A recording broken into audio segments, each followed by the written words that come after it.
bisa dimaknai sebagai alam misal atau kiamat sughra. Alam barzakh merupakan sebuah pemisah antara dunia dengan akhirat. Lantaran sesudah mengalami kematian, manusia bakal berada di sini sebelum menuju akhirat. Secara bahasa, barzakh berarti penghalang atau pemisah antara dua hal. Sedangkan secara istilah, barzakh mempunyai pengertian sebagai jarak pemisah antara akhir kehidupan di dunia hingga mulainya kehidupan di akhirat. Atau bisa disebut sebagai tempat persinggahan sementara jasad manusia sampai dibangkitkannya pada hari kiamat. Alam barzakh merupakan sebuah fase atau alam yang diidentik dengan kehidupan setelah kematian dalam agama Islam. Artinya, seorang manusia yang telah meninggal dunia akan menunggu datangnya hari kebangkitan. Pernyataan tentang bukti alam barzakh sebagai tempat menunggu hari kebangkitan bagi seseorang yang telah meninggal dunia itu sendiri pada dasarnya dapat kita temukan dalam isi surah Ar-Rum ayat 55 sampai dengan 65 yang artinya, dan pada hari ketika terjadinya kiamat, orang-orang yang berdosa bersumpah bahwa mereka berdiam dalam kubur hanya sesaat saja. Begitulah dahulu mereka dipalingkan dari kebenaran. Dan orang-orang yang diberi ilmu dan keimanan berkata kepada orang-orang kafir, "Sungguh, kamu telah berdiam dalam kubur menurut ketetapan Allah sampai hari kebangkitan. Maka inilah hari kebangkitan itu. Tetapi dahulu kamu tidak meyakininya." Pada alam inilah seseorang yang meninggal dunia akan bertemu dengan malaikat Munkar dan Nakir untuk ditanyai segala amal perbuatannya selama menjalani kehidupan di dunia. Sebab-sebab mendapat siksa kubur. Di antara sebab-sebab azab kubur secara terperinci adalah sebagai berikut. Yang pertama, kekafiran dan kesyirikan. Sebagaimana azab yang menimpa Fir'aun dan bala tentaranya. Allah berfirman yang artinya, maka Allah memeliharanya dari kejahatan tipu daya mereka. Dan Fir'aun beserta kaumnya dikepung oleh azab yang amat buruk. Kepada mereka dinampakkan neraka pada pagi dan petang, dan pada hari terjadinya kiamat. Dikatakan kepada malaikat, masukkanlah Fir'aun dan kaumnya ke dalam azab yang sangat keras. Quran Surah Ghafir ayat 45-46. Yang kedua, kemunafikan. Allah Subhanahu wa taala berfirman, di antara orang-orang Arab Badui yang di sekelilingmu itu ada orang-orang munafik dan juga di antara penduduk Madinah. Mereka keterlaluan dalam kemunafikannya. Kamu Muhammad tidak mengetahui mereka, tetapi kamilah yang mengetahui mereka. Namun nanti mereka akan kami siksa 2 kali, kemudian mereka akan dikembalikan kepada azab yang besar. Quran Surah At-Taubah ayat 101. Yang ketiga, tidak menjaga diri dari air kencing dan mengadu domba. Nabi SAW melewati 2 kuburan. Beliau bersabda, sesungguhnya keduanya sedang diazab, dan tidaklah keduanya diazab disebabkan suatu perkara yang besar menurut kalian. Salah satunya tidak menjaga diri dari percikan air kencing, sedangkan yang lain suka mengadu domba antara manusia. Beliau lalu mengambil sebuah pelepah kurma yang masih basah, kemudian beliau belah menjadi 2 bagian, dan beliau tancapkan 1 bagian pada masing-masing kuburan. Para sahabat bertanya, "Wahai Rasulullah, mengapa engkau melakukan hal ini?" Beliau menjawab, "Mudah-mudahan diringankan azab tersebut dari keduanya selama pelepah kurma itu belum kering." Hadis riwayat muttafaqun alaih dan dari Ibnu Abbas. Yang keempat, ghibah. Dari Anas bin Malik radhiyallahu anhu dia berkata, Rasulullah Shallallahu alaihi wasallam bersabda, yang artinya, tatkala Rabbku memi'rajkanku, aku melewati beberapa kaum yang memiliki kuku dari tembaga.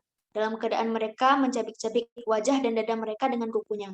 Maka aku bertanya, siapakah mereka ini, wahai Jibril? Dia menjawab, mereka adalah orang-orang yang memakan daging atau suka menggibah dan menjatuhkan kehormatan manusia. Hadis riwayat Ahmad.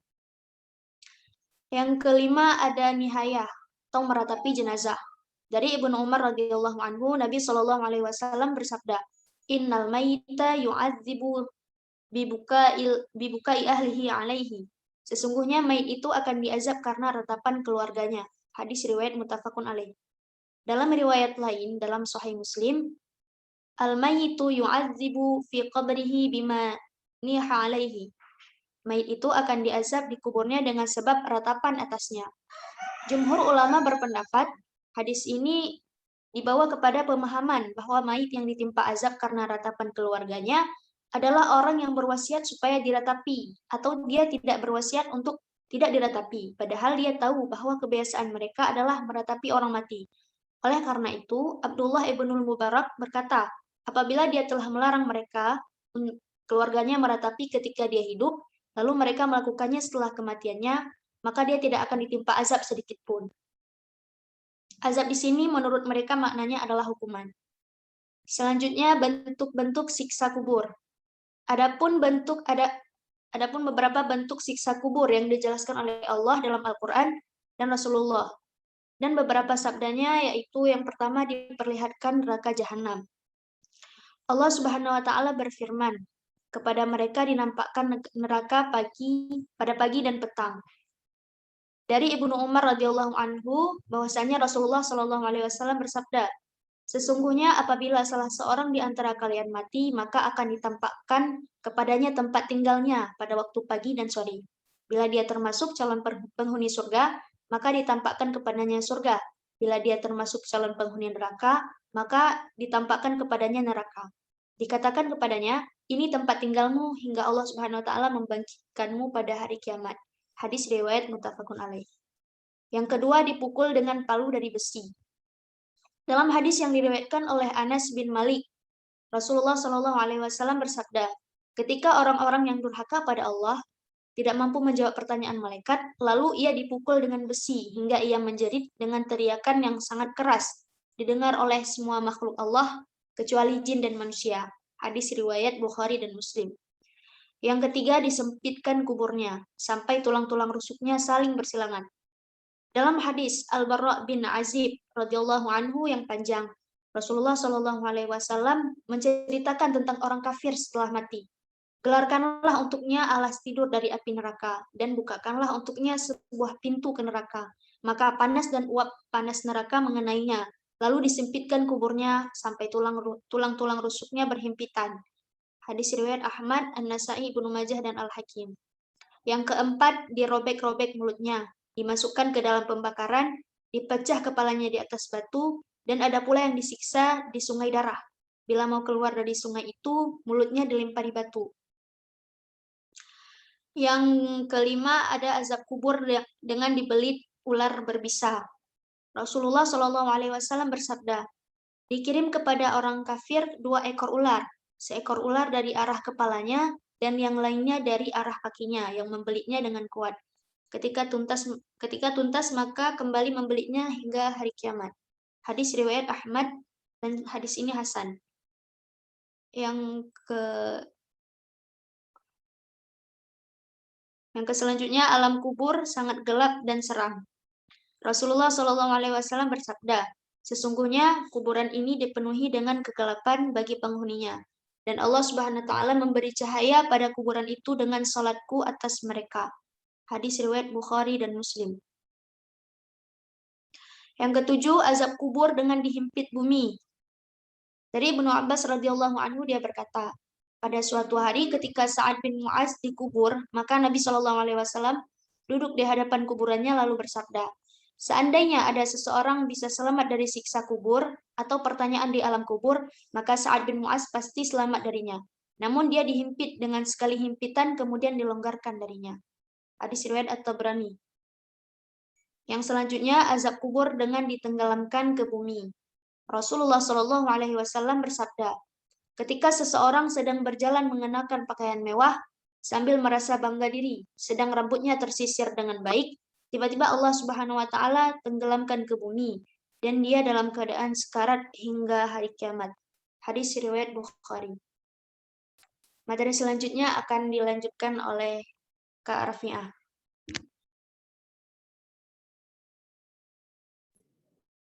Terima kasih atas waktunya. Baik, saya akan melanjutkan yaitu bagian D, keadaan manusia di alam kubur. Nabi Shallallahu alaihi wasallam bersabda, kuburan dapat merupakan taman dari taman-taman surga atau jurang dari jurangnya neraka. Hadis riwayat Tirmidzi. Jadi jika manusia mati, ia tidak akan memasuki alam akhirat langsung, namun ia akan singgah di alam antara dunia dan akhirat yang bernama barzakh. Meskipun manusia telah mati, bukan berarti ia terputus total dengan alam dunia. Karenanya ruh yang di alam barzakh masih dapat berhubungan dengan alam dunia, seperti pertemuan para penghuni alam barzakh di antara mereka dan pertemuan mereka dengan sanak keluarganya, mendengar berbagai pembicaraan atau perbuatan manusia, dan melihat peristiwa-peristiwa dunia. Quran Surah Ali Imran ayat 169-171. Begitu pula orang-orang yang memiliki kemuliaan dan masih hidup dapat berhubungan dengan roh-roh yang di alam barzah. Quran Surah Ali Imran ayat 79, Al-A'raf ayat 93, Az-Zukhruf ayat 45, As-Saffat ayat 79, dan seterusnya. Jadi di alam barzah manusia akan mendapatkan pertanyaan, kesenangan, atau kesulitan sesuai dengan derajat keimanannya. Alam barzah merupakan tempat penyucian bagi orang-orang yang beriman untuk meringankan perhitungan mereka di akhirat atau tasfiyah. Ada 3 jenis kondisi manusia di alam barzah, yaitu A. Mendapatkan nikmat dan kebahagiaan. Inilah kondisi orang-orang yang soleh. Jangan kamu kira orang-orang yang terbunuh di jalan Allah itu mati, tapi sesungguhnya mereka hidup.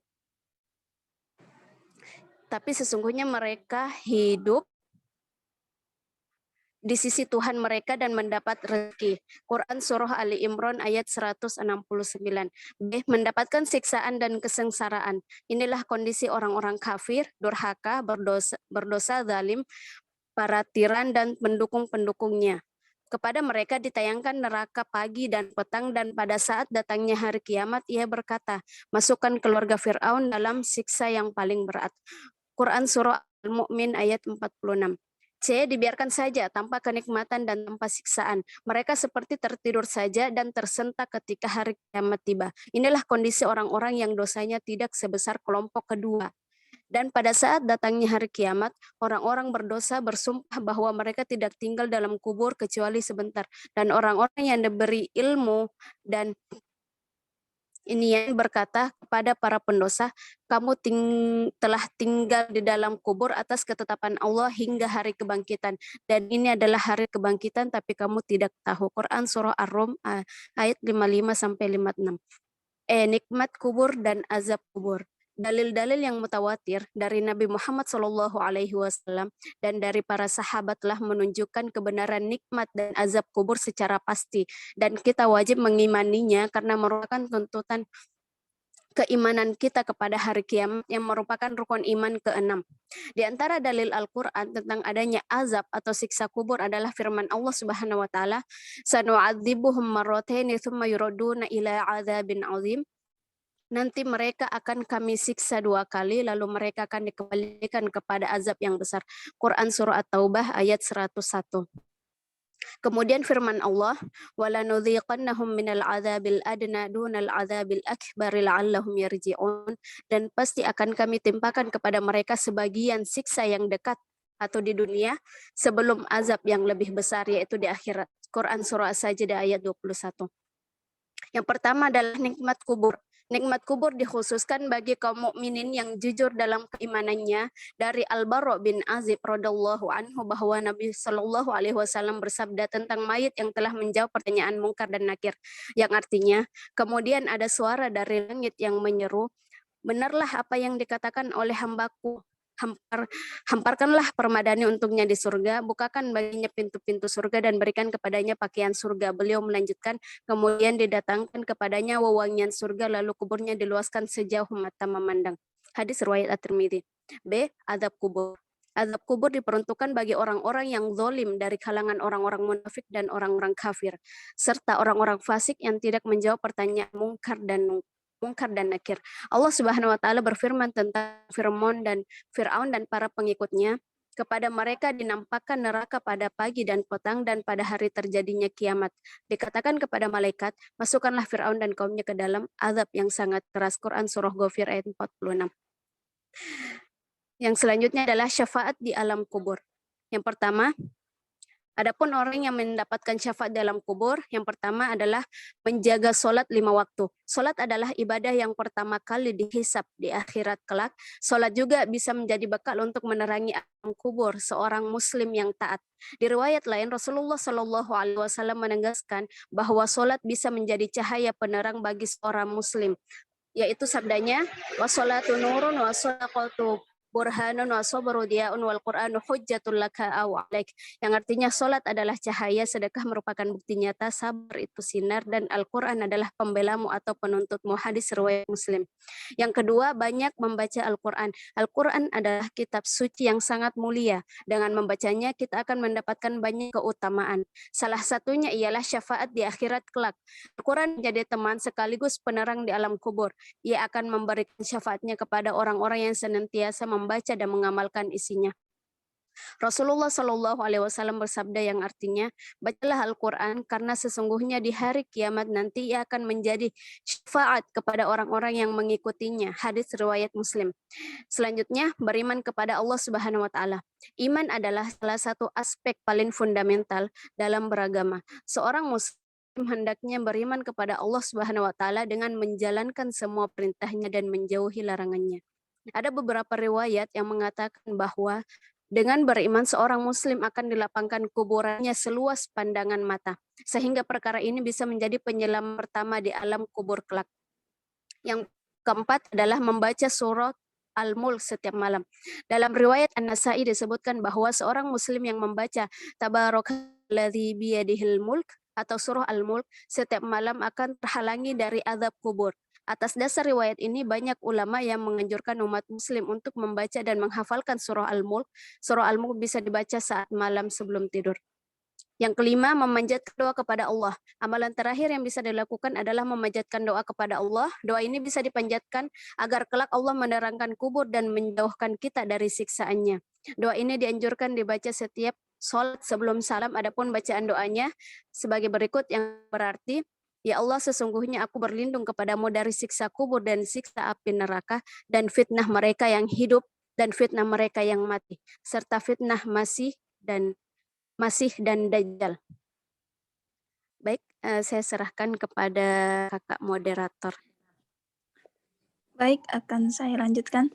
Adapun hikmahnya, setelah kita mengetahui dan mempelajarinya sedikit tentang alam kubur adalah menjadikan kita lebih mengingat kematian yang datangnya sudah pasti. Yang kedua, hikmahnya yakni menjadikan kita tidak terlena oleh persoalan dunia dan banyak-banyak mempersiapkan bekal di akhirat. Serta semakin mendekatkan kita kepada Allah Subhanahu wa Ta'ala dengan meyakini ketentuannya mengenai alam barzah.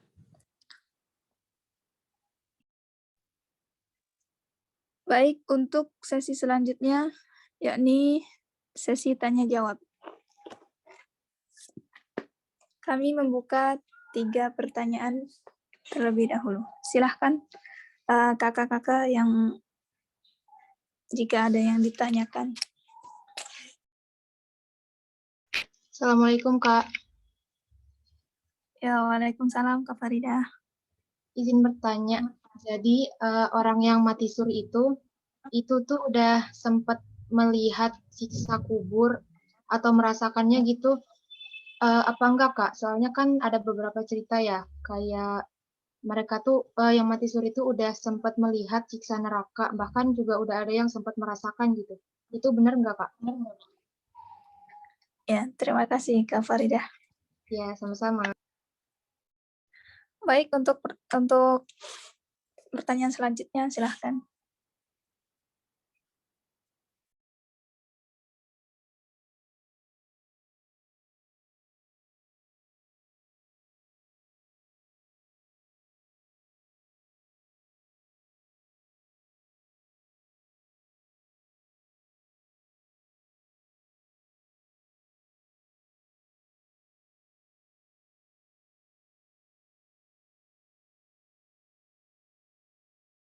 Kakak Winda izin bertanya.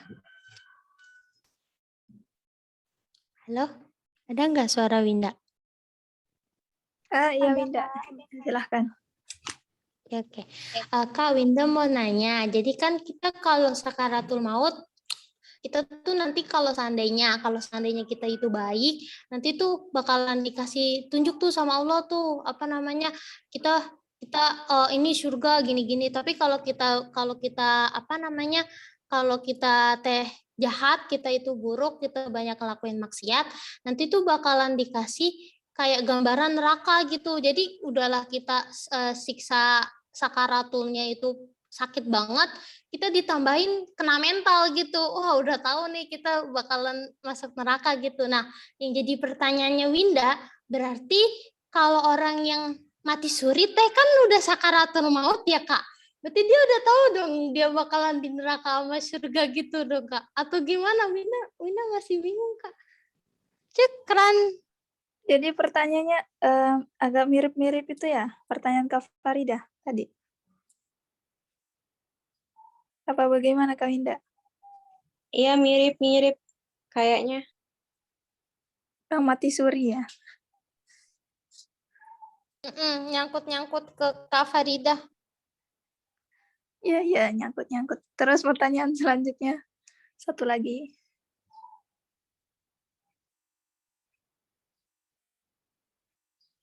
Nanti di grup. Oh, ya.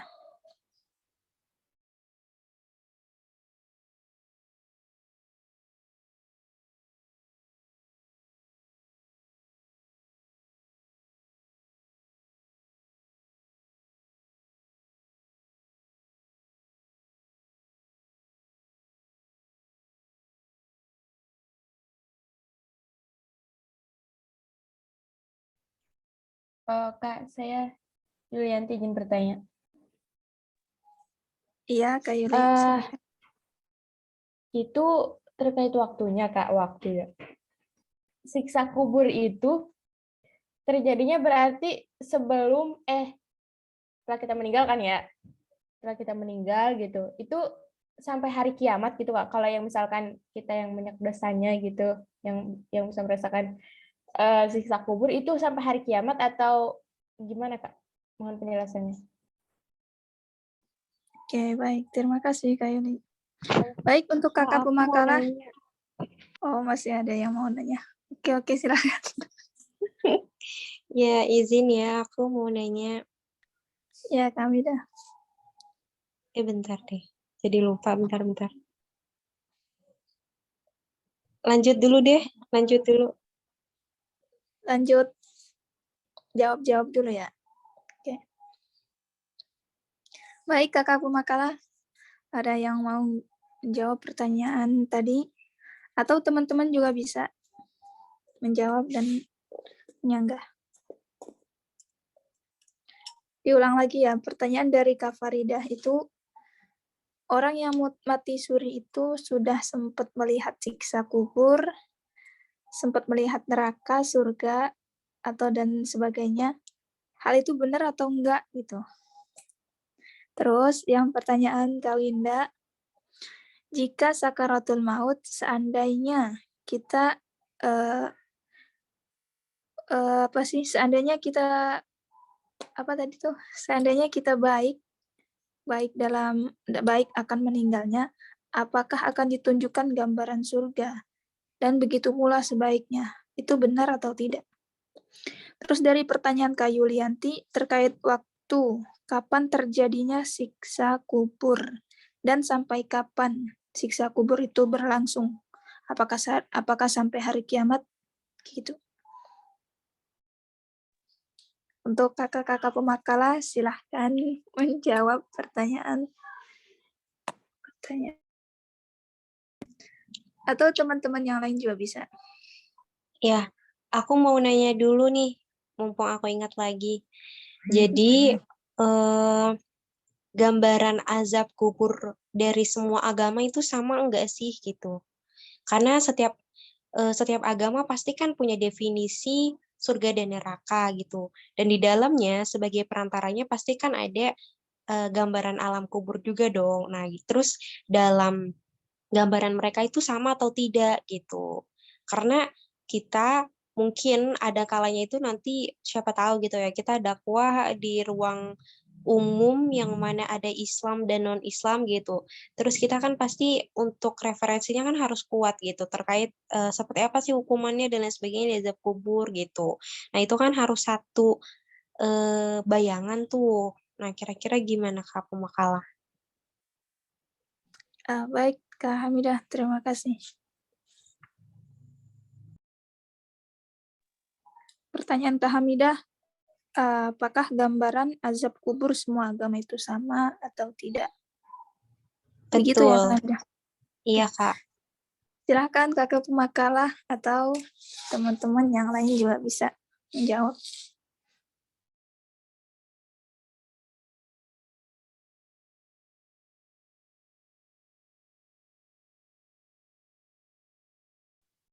Baik Kak, mungkin saya ingin menjawab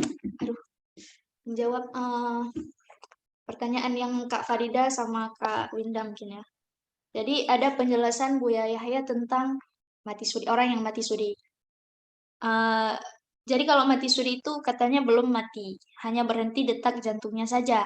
Nafasnya dalam waktu sementara.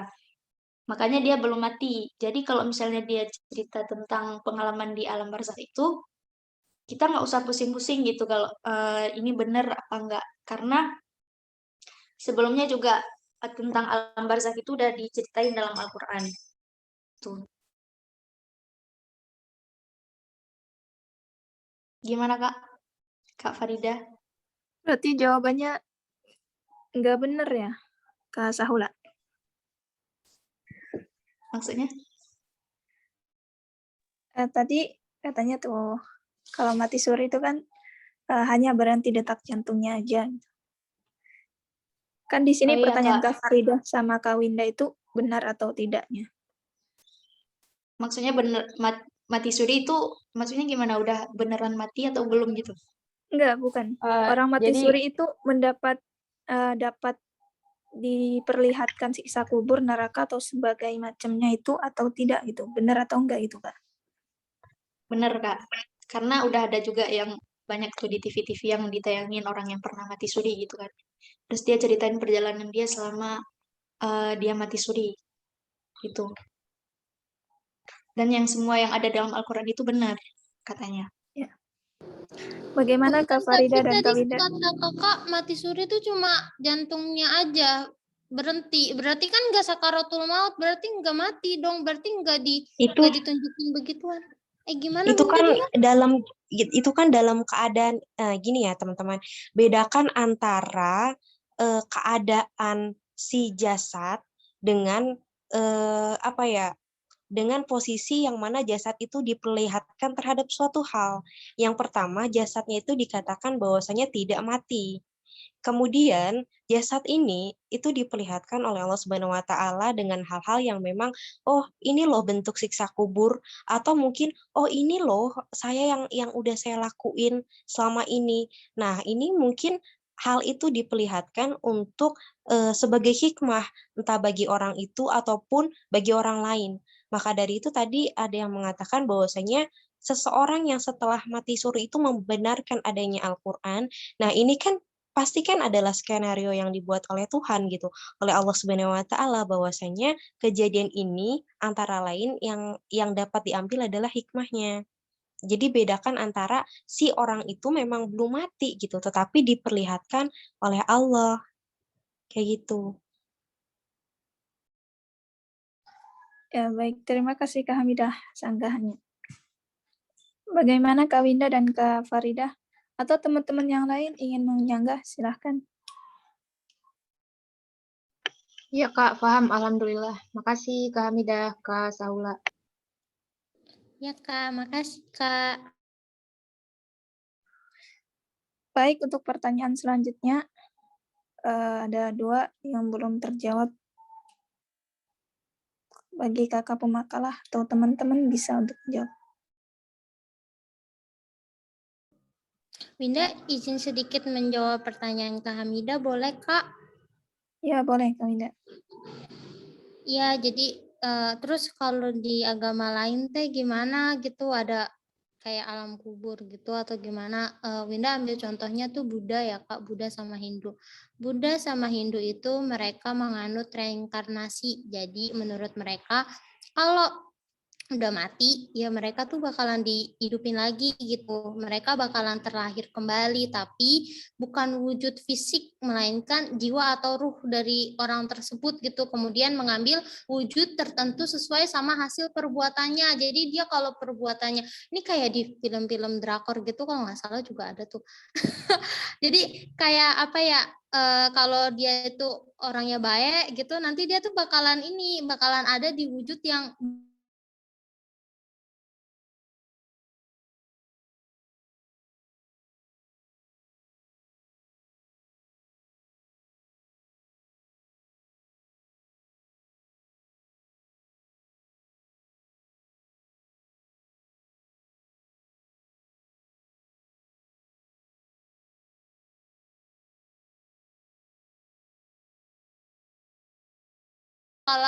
bakalan dicecer di alam kuburnya, bakalan disiksa di alam kuburnya. Tapi mereka lebih ke nanti kalau gua jahat, kalau gua zolim, kalau gua ngelakuin perbuatan yang dilarang sama Tuhan, nanti gua bakalan reinkarnasinya jelek nih, nggak bagus nih gitu. Jadi biar reinkarnasinya bagus, gue ngelakuin yang baik-baik aja gitu. Jadi lebih ke situ. Tapi kalau ke kalau Kristen dan yang lainnya Winda kurang tahu, tapi yang Winda tahu itu yang Buddha sama yang Hindu. Mohon koreksinya kakak dan ya kakak dong, nggak ada ibu. Punten. Berarti Kak Winda itu ada sih, berarti ada alam kuburnya nggak mereka? Apa mereka langsung reinkarnasi aja?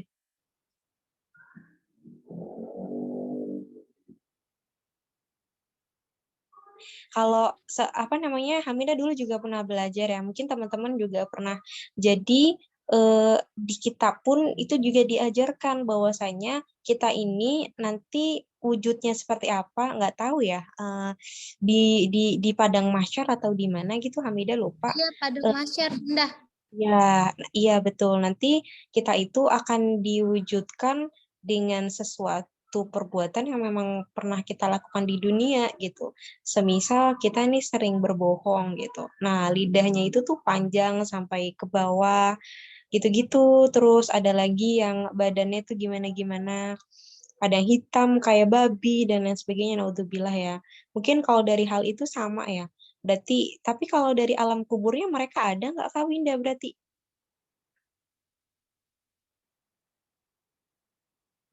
Apa langsung reinkarnasi?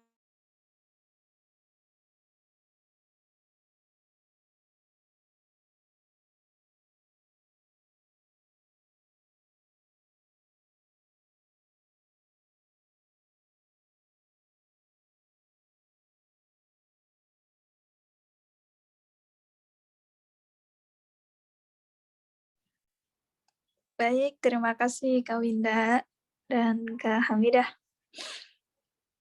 Teman-teman atau pemakalah ada yang mau menyanggah juga? Atau ada yang mau menjawab dengan versi yang berbeda? Maaf Kak, boleh jawab pertanyaannya Kak? Ya, boleh. Silakan. Siapa ya Kak tadi yang pemakalah. pertanyaan ketiga? Kak Yulianti, terkait Pertanyaan yang waktu ketiga tadi. terjadinya Iya, siksa iya. kubur. Kapan dan sampai kapan?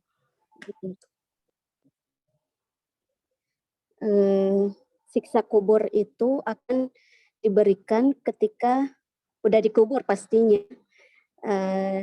Dan siksa kuburnya itu macamnya pertama untuk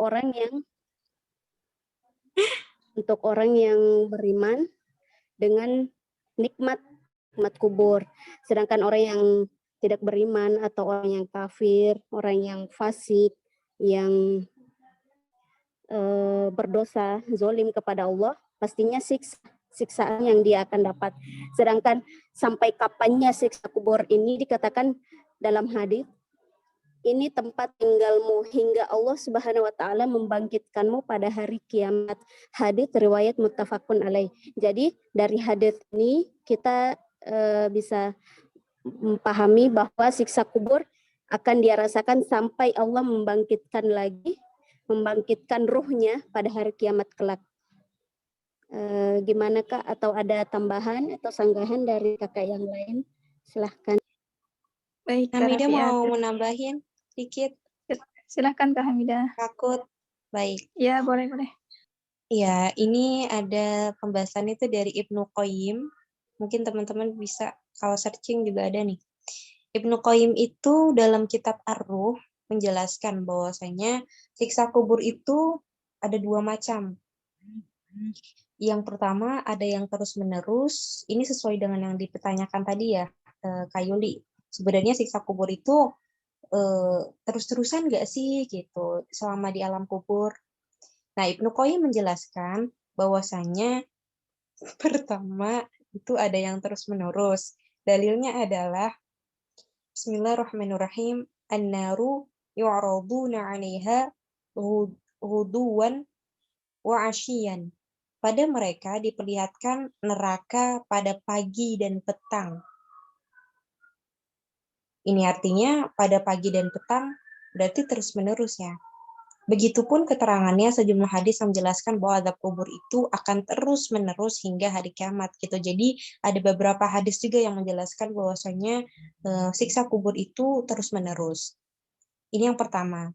Yang kedua adalah siksa kubur yang terjeda untuk sementara waktu, yaitu siksa kubur bagi sebagian orang yang tidak patuh dan berbuat kejahatan.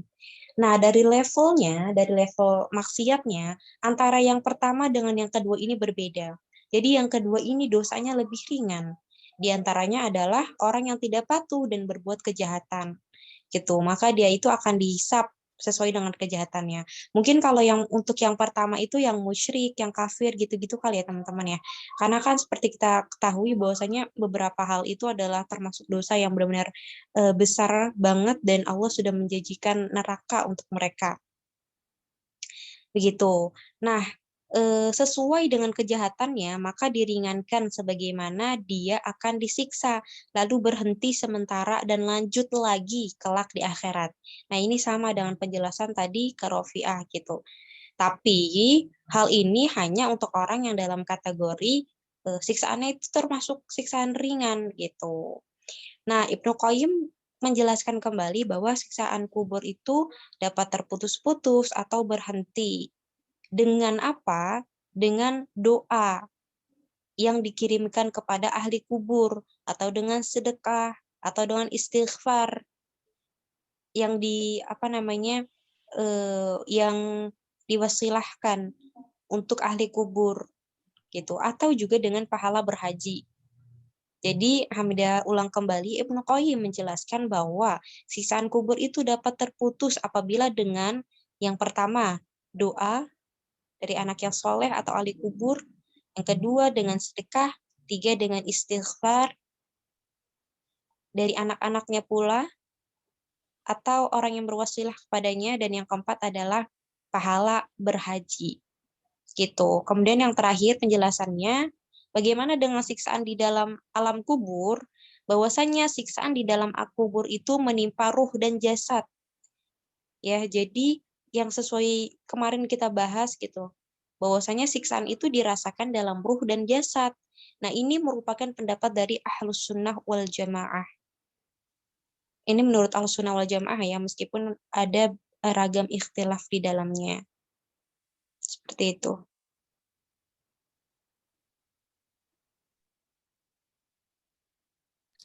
Baik, Kak Hamidah, terima kasih atas sanggahannya.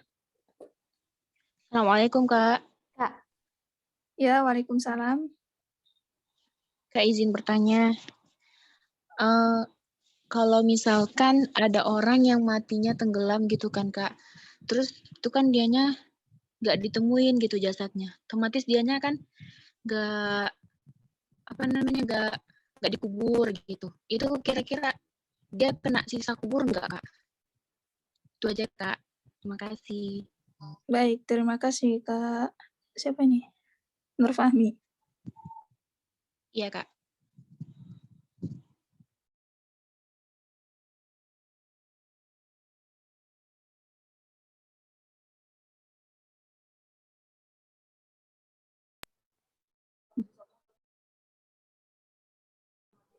Baik, Kak, mungkin saya Maaf. ingin menjawab pertanyaan Kak Nur Fahmi ya. Baik, silakan Kak Sahula. Jadi semua peristiwa yang terjadi di alam kubur itu merupakan perkara gaib yang tidak bisa dinilai kebenarannya dengan logika, analisa, dan eksperimen. Bahkan semua peristiwa di alam kubur itu mudah bagi Allah. Karena Allah memiliki nama Al-Qadir yang maha kuasa atas segala sesuatu. Sehingga peristiwa di alam kubur harus dinilai dan ditimbang dengan nilai dan timbangan iman. karena ini adalah perkara gaib yang tidak bisa dijangkau oleh kemampuan akal dan logika manusia. Sehingga kalau misalnya ada manusia yang mati tenggelam, yang badannya hancur dimakan ikan laut, atau manusia yang mati terbakar sampai menjadi abu, sangatlah mudah bagi Allah untuk mengembalikannya. Gitu, Kak.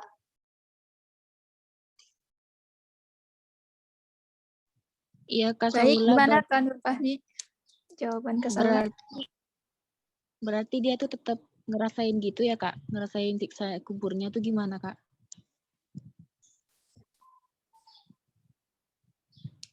Ya, Setelah secara Allah jasad. mengembalikan setelah Allah mengembalikan jasad dia kembali kepada semula. Oh, iya, Kak. Boleh menambahkan sedikit, Kak?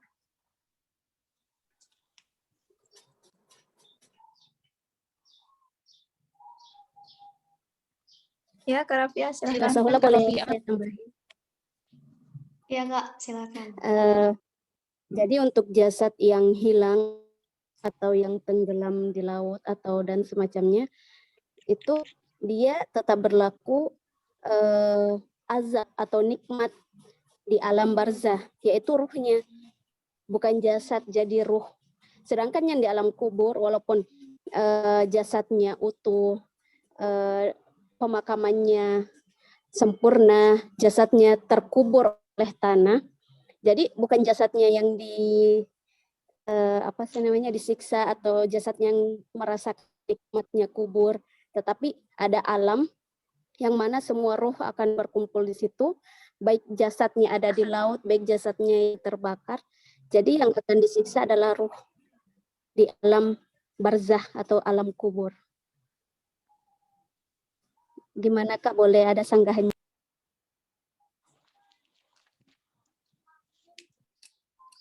Halo, Kak. Ya. Ya, Kak Nur Fahmi, kenapa? Iya, Kak, udah nggak apa-apa, udah jelas kok. Nggak Baik. jadi. Terima kasih ya, yang sudah menjawab.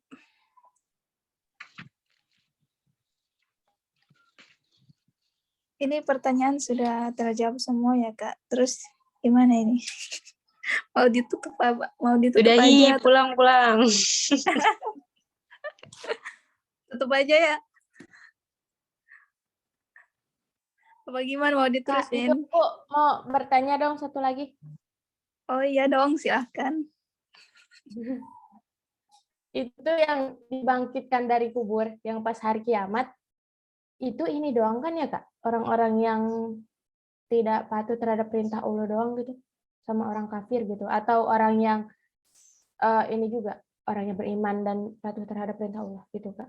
Itu Gimana sih pertanyaannya, Kak Yuli? Ulang lagi, Kak Yuli. Yang dibangkitkan dari kubur ketika hari kiamat tuh, kan dibangkitkan lagi. Itu semua orang atau hanya orang yang semua jasad atau semua ruh apalah itu ya, semuanya gitu, atau hanya orang-orang yang tidak taat terhadap perintah Allah dan orang kafir saja gitu? Baik, terima kasih Kak Yuli pertanyaannya.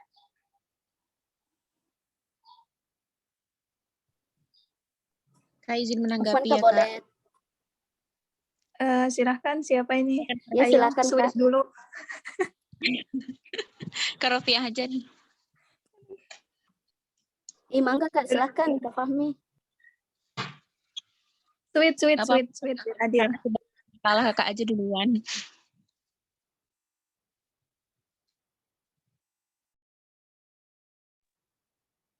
Kok hening?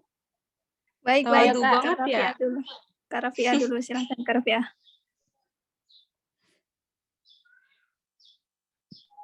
Dikit aja Kak, kalau hari pembangkitan atau hari kiamat semuanya deh kayaknya.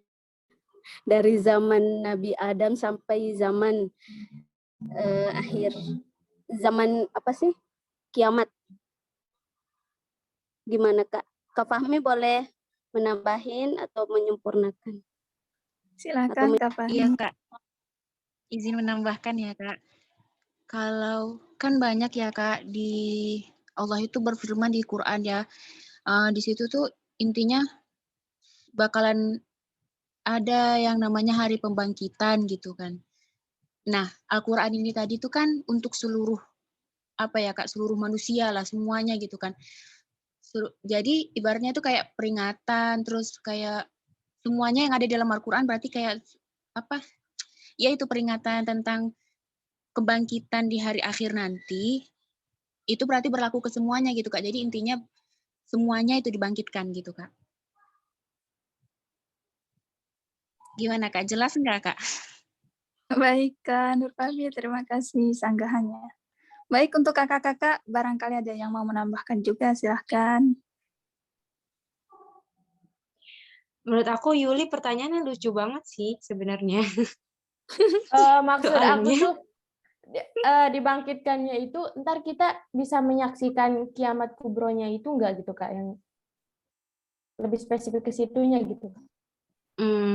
kiamat. Waktu kiamatnya. Maksudnya gitu. yang ninggalnya apa yang masih hidupnya gitu? Yang ninggalnya gitu. Yang udah meninggal gitu kan. Oh, Katanya ada yang bilang kalau orang kafir itu nggak meninggal gitu sampai dia menyaksikan kiamat kubro gitu. Ada istilah atau pernyataan seperti itu kan ya. Nah, pada terjadinya kiamat kubro itu gitu. Itu orang-orang kafir yang sudah meninggal itu dibangkitkan lagi atau enggak gitu. Maksudnya ke situ.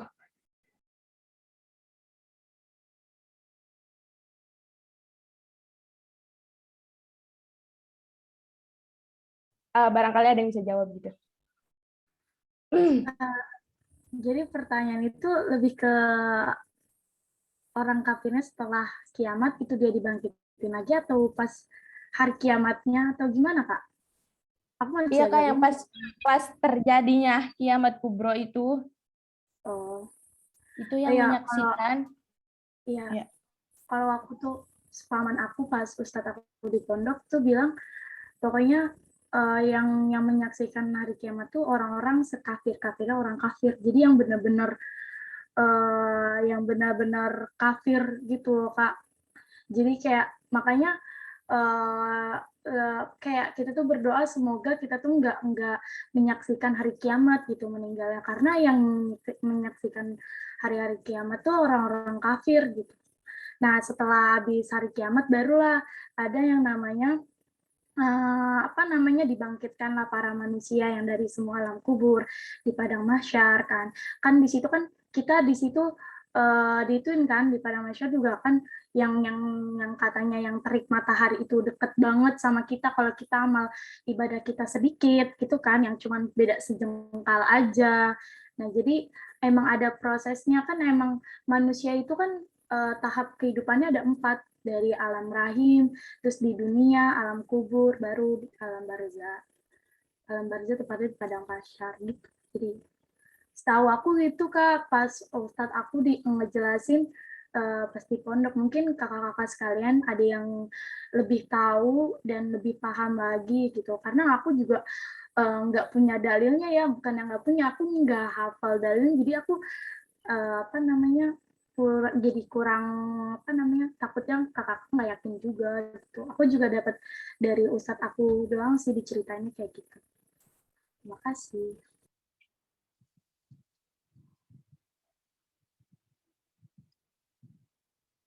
Halo Kak. Baik, Kak Wilda, terima kasih sanggahannya. Ya, Kak Nur Fahmi, kenapa? Ya gini Kak, mau nanya. Kan tadi kata Kak Wilda cerita dengar dari ustadznya Kak Wilda gitu kan Kak. Yang yang sampai ke hari kiamat itu orang kafir-kafirnya orang gitu ya Kak. Nah, kalau kayak Firaun kan aku mati Kak. Berarti dia nggak sekafir-kafirnya orang gitu ya.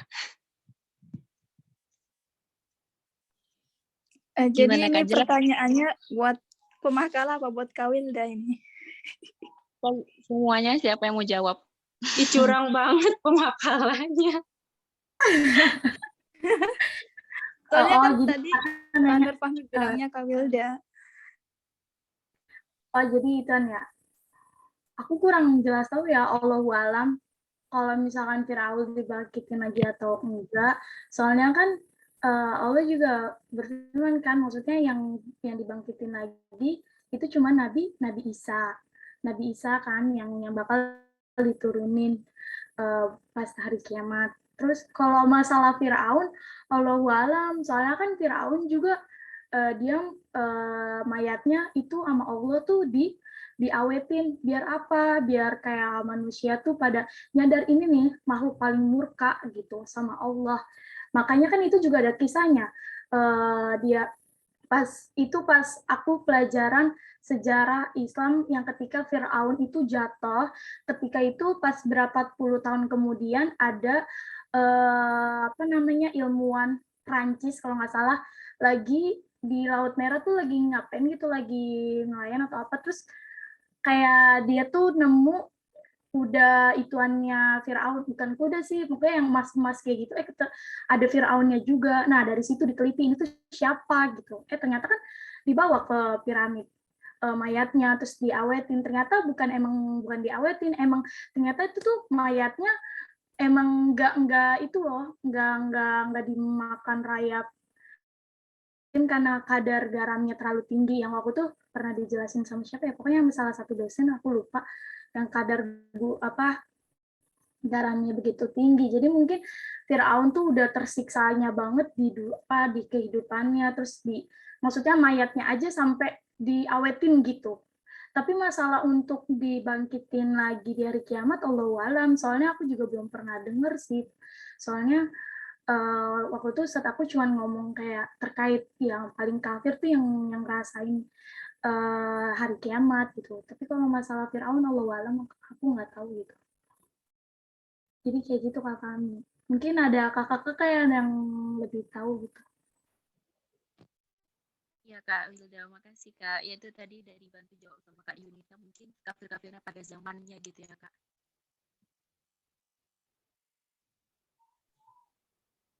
Suaraku kedengeran nggak Kak? Ulang lagi Kak Fahmi, tadi kecil suaranya. Iya, tadi makasih Kak Wilda, juga tadi udah diinikan, udah ditambahin sama Kak Yuni. Mungkin sekafir-kafirnya orang itu tadi pada zamannya masing-masing gitu.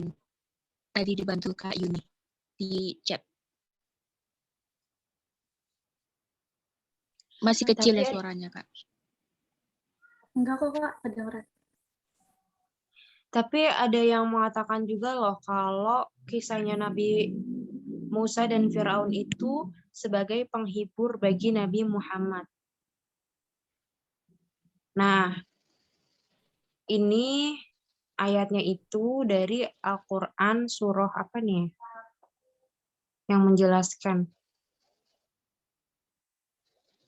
Hal ataka hadithu Musa sampai inna fi dzalika la'ibratan liman yakhsha.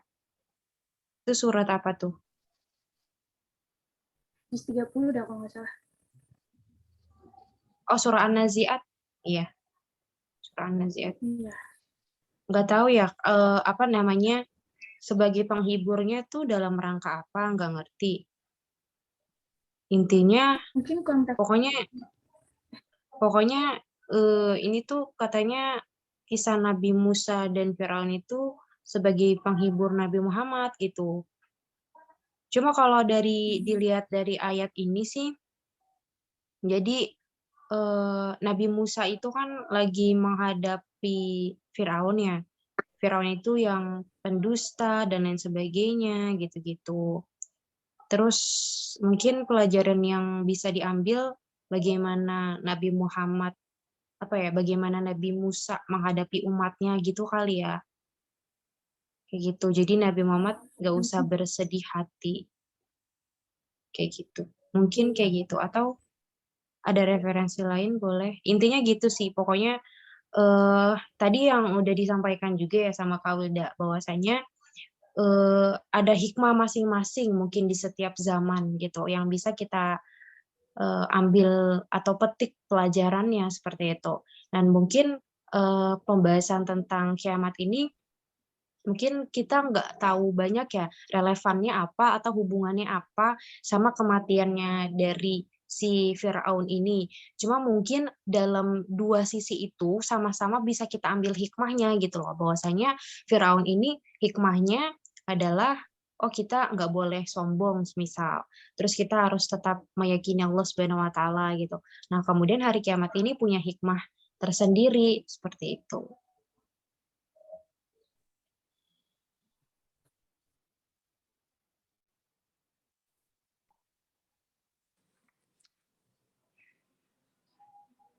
Baik, Kak Hamidah, terima kasih sanggahannya.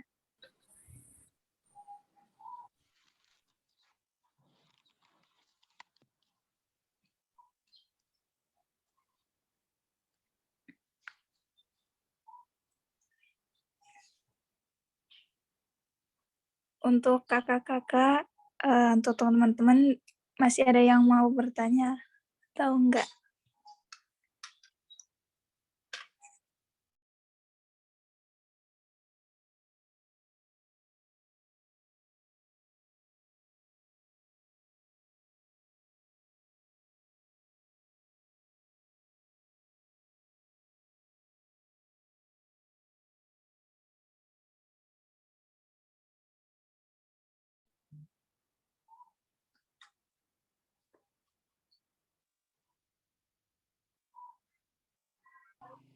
Baik, untuk sesi selanjutnya, Untuk sesi tanya jawab udah selesai ya kakak-kakak. Yang terakhir yaitu sesi penutup. Demikian tadi presentasi kelompok kami. Alhamdulillah sudah selesai. Saya sebagai moderator dan kami pemakalah kelompok 10, mohon maaf atas segala kekurangannya dan terima kasih untuk kakak-kakak yang sudah membantu menyanggah dan menjawab pertanyaan-pertanyaan. Terima kasih. Akhirul kalam. Wassalamualaikum warahmatullahi wabarakatuh.